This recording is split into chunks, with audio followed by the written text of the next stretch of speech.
where the changes are coming and how people can get involved.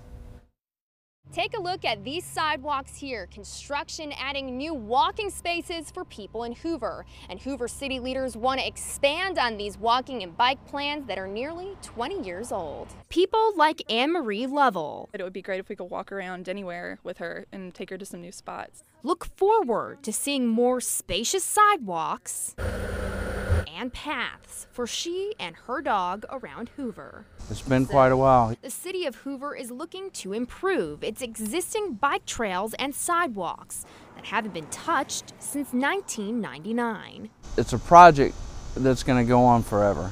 You know, we will get this past us, and by the time we get done with this, there'll be an opportunity to do it again. The city is holding public meetings to find out where people want to see improvements and additions. Hoover has a lot more greenway than people understand right now, and it's kind of a hidden secret, a hidden gem. And we're trying to play up those areas, maybe build them out a little bit better, and try to extend those destination places. Good news to Lovell and her pup to make Hoover a walkable and rider-friendly destination. I love biking around everywhere, and that's something we really enjoy here. In Hoover, Mary O'Connell, WVTM 13.